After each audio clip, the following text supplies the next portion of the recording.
You're standing in the health food aisle under those clean, white supermarket lights that make everything look more responsible than it really is. You pick up a bag of Excellent. quinoa and The tilt green it seemed slightly. perfect. Inside, the I'll take tiny this. beads slide against the plastic like dry sand. The label calls it a super grain, and your brain accepts that until a quiet doubt slips in. Have you ever stopped to look closer at what you're holding? What exactly makes this a grain? It looks flawless. It smells faintly nutty, but then you cook it and it tastes bitter, a soap-like bitterness that catches you off guard. Does that make you wonder, is quinoa truly a miracle food, or just a modern marketing story wrapped in beautiful, earth-toned packaging? By the end of this journey, you won't just see a health trend.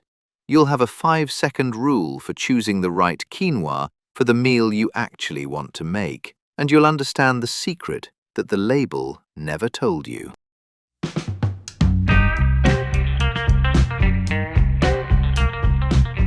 Think about your kitchen pantry for a moment. Where do you keep your quinoa? Most likely it sits in the same mental drawer as rice and oats. You simmer it, fluff it with a fork, and serve it in bowls that feel comfortingly familiar. Because it behaves like a grain, your brain labels it a grain and moves on. But have you ever looked at the plant it actually comes from? Botanically, you aren't eating a cereal at all. You're eating a seed. Quinoa comes from a flowering plant called Chenopodium quinoa, which makes it a closer cousin to spinach and beets than to wheat or barley. This is why scientists call it a pseudo-cereal. It's an imposter, performing the role of a grain so perfectly that we rarely stop to question its true identity. Next time you cook it, I want you to look closer. Have you noticed that tiny, pale, curly ring that releases from each bead as it softens? Some call it a halo. That is the germ. It's a visual signature, a reminder that this isn't a grass grain being crushed, this is a seed waking up.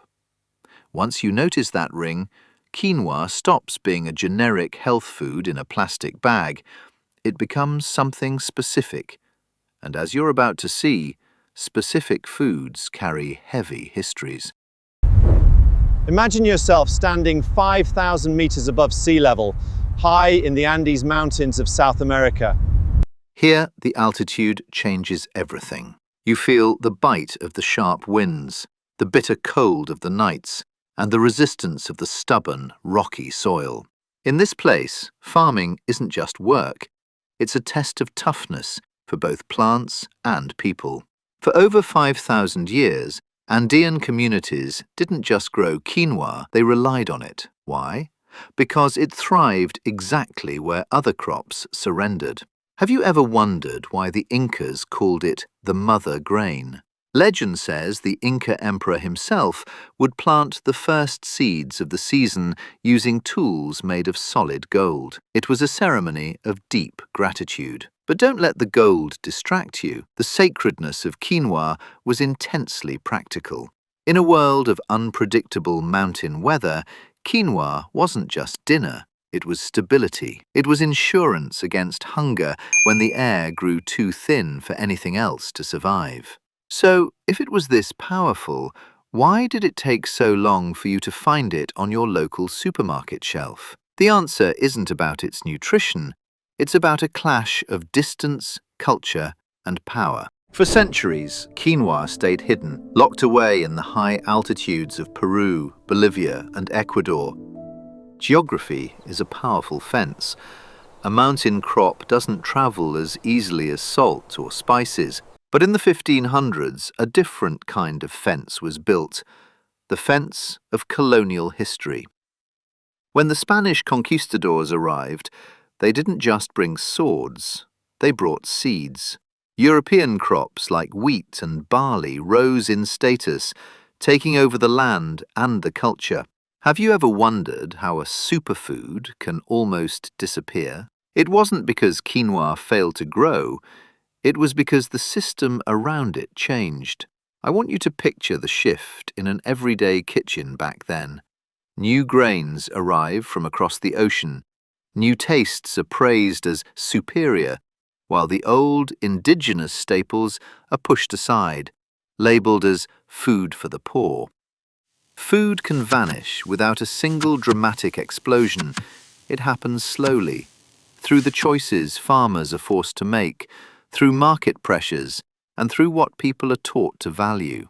Quinoa became background noise, yet it survived, kept alive in the quiet, stubborn kitchens of the people who never stopped cooking it. Then, centuries later, quinoa found its way back to the world, but not through a palace or a temple. It returned through the unexpected doorway of modern research and global trade. In the late 20th century, quinoa began a second life. Researchers started looking at its resilience, not as a poor man's food, but as a marvel of nutrient density. As global transport improved, the seeds finally left the Andes. By the early 2000s, quinoa had reached the shelves of mainstream grocery stores. But have you noticed the word they use to sell it to you? Superfood. It's a word that can flatten any story. While it isn't entirely wrong, quinoa is incredibly useful, the label often hides the why. You see, a funny thing happens when a food crosses worlds. In the Andes, quinoa belonged to the weather and the altitude. It was grown because it could survive. On a modern shelf, it belongs to fonts and marketing claims. Think about the last time you saw quinoa served in a bright cafe bowl, topped with avocado, a squeeze of lemon, and neat, aesthetic spoonfuls. That is the modern version of its story, compressed, polished, and simplified. It isn't wrong, but it is incomplete. The bowl in your hand is real, but so is the wind-swept hillside where it all began. To truly appreciate what you're eating, you have to look past the superfood font. Have you ever wondered why quinoa carries the superfood title so comfortably? It's not magic, it's biological logic. Quinoa's biggest nutritional headline is that it's a complete protein. This means it contains all 9 essential amino acids that your body cannot produce on its own. In the world of plants, finding a complete protein is incredibly rare. Just 1 cup of cooked quinoa provides about 8 grams of protein, enough to act as a solid foundation for any meal. But there's more to its character. Quinoa is naturally gluten-free. It's not a processed substitute trying to imitate bread. It offers an entirely different foundation for those with gluten sensitivities. Beyond the protein, it's packed with fiber, minerals, and antioxidants. But instead of just memorizing a list of vitamins, I want you to notice the logic of the mountain. In harsh environments, plants that survive are forced to pack more internal tools into their seeds. Quinoa's reputation isn't built on marketing magic, it's built on adaptation. And as you're about to see, that adaptation even changes the way it feels on your tongue. Have you ever stood before the shelf and wondered why quinoa comes in a palette of colours? It's not just for aesthetics. Each shade carries a different personality, a different mood for your kitchen. White quinoa is the minimalist. It's the mildest and most delicate of the 3.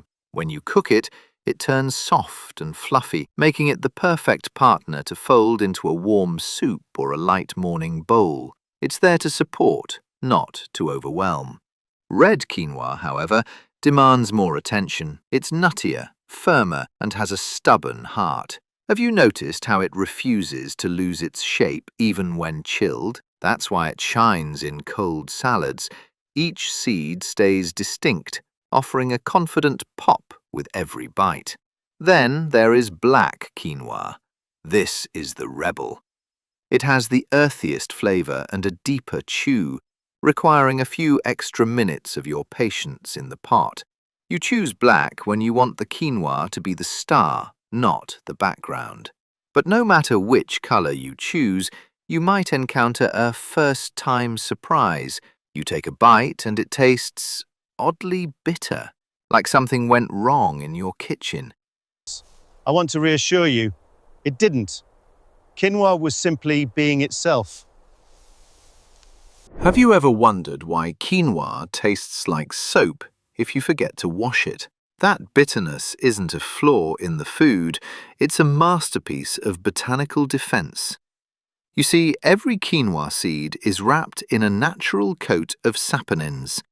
Think of it as a built-in suit of armor designed to discourage birds and pests from eating the seeds before they have a chance to grow.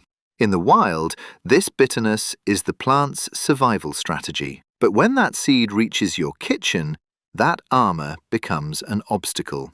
Saponins are harmless to you, but they carry a sharp, soapy taste that can ruin a meal. Have you ever trusted a pre-rinsed label only to be disappointed by the flavor? This is why I want you to make rinsing a ritual. When you run cold water over those seeds, you are watching a survival strategy dissolve. You are literally stripping away the plant's defenses to reveal the clean, nutty heart inside. A simple kitchen habit is, in fact, your way of connecting with a million-year-old biological shield. But, as you'll notice at the store, this kind of resilience, this ability to protect itself and grow in the harshest places, comes with a price. Have you ever looked at the price of quinoa compared to a bag of rice and wondered, why the difference? The answer isn't found in a marketing office. It's found on the steep, rocky slopes of the Andes. You see, quinoa is a plant built for struggle. It can grow in soil so poor other crops would wither. It can withstand bone-dry droughts and survive the whiplash of scorching days and freezing nights. But this kind of resilience isn't free. Think about the terrain. In many regions, quinoa grows where no machine can climb. This means the harvest is often a human story of hands cutting, drying, and separating thousands of tiny beads from their husks under a high-altitude sun. When you pay more for quinoa, you aren't just paying for nutrition. You are paying for the labor-intensive effort of gathering life from difficult places.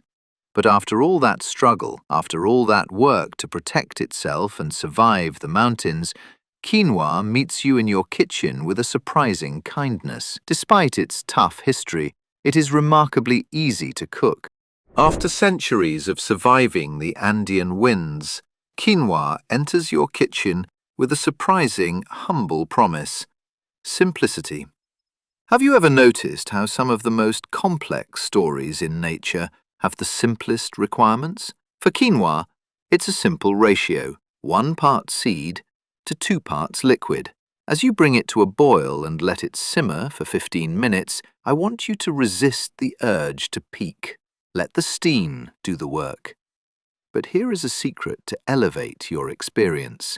Before you add the water, try toasting the dry seeds in your pot for just 60 seconds. Can you smell that? A warm, nutty aroma, like the scent of toasted cereal filling your kitchen. This small step is how you wake up the flavor profile hidden deep within the seed. When the time is up, as you fluff the grains with your fork, look for it, that tiny, pale ring curling around each bead. The signature we talked about. It is the visual proof that the transformation is complete. From here, the world is yours. Will you fold it into a vibrant Mediterranean salad, stir it into a comforting autumn soup, or let it stand alone in a warm grain bowl? Whether you mill it into flour or press it into flakes, quinoa remains flexible, adapting to your life just as it adapted to the mountains. But even now, as you prepare your first bite, quinoa is holding back one more secret, one that the supermarket labels almost always forget to mention. Have you ever stopped to think about what the rest of the quinoa plant looks like? When you see it in a plastic bag, it's easy to forget that these tiny beads are just one part of a living organism. In the high altitudes of the Andes, the story doesn't end at the seed. Did you know that the young leaves of the quinoa plant are just as prized? They're eaten like spinach, tender, vibrant green and full of life. They're folded into morning soups or tossed into quick stir-fries by the very people who have guarded this crop for millennia. It's a small fact, but it widens your lens, doesn't it? It reminds you that quinoa isn't just a product or a trend. It's a whole plant embedded in a living, breathing food culture. When you realize this, the word superfood suddenly feels far too narrow, almost hollow. Quinoa didn't become valuable because it trended well on social media. It became valuable because it has been useful in more than one way for more than 5,000 years. It is a legacy of resilience that you can now hold in your hand. So, how do you take this entire story and turn it into something practical for your next meal? Now, let's bring all of this history and science back to your kitchen. The next time you find yourself standing in that supermarket aisle, I want you to look at that bag of quinoa for just 5 seconds. forget the marketing jargon. Just remember these 3 quick truths. First, if it cooks like rice but belongs to a family of leafy greens, remember it's a seed, not a grain. You are preparing a plant's promise of new life. Second, if you've ever been bitten by a soapy, bitter aftertaste, remember that's just saponin, the plant's natural armor. Don't be afraid of it, just rinse it away. Third, choose your color for the texture you want to feel. White for a soft cloud, red for a firm structure, and black for a deep, earthy chew. That's all you need. This isn't a lecture to memorize. It's a way for you to see the hidden logic behind what's simmering in your pot. When you understand the why, the cooking becomes second nature. Back in the store, that bag of quinoa looks unchanged. Same clean label, same tiny seeds, same quiet promise. But now, you can see past the plastic. You can picture the thin Andean air that shaped it, the ancient kitchens that relied on it, and the long, difficult detour that finally brought it to your hand. Even the smallest details now have a voice. The bitterness is no longer a flaw, it's a story of survival. The pale ring curling around the seed isn't just a texture, it's the signature of a living thing waking up. So, the next time you rinse quinoa under cold water, remember, you aren't just washing dinner, you are watching a plant set down its armor. You are turning something built for steep, frozen slopes into something that can sit calmly beside your spoon. It is a small bead, yes, but if you learn how to look, it carries an entire mountain. Stay curious.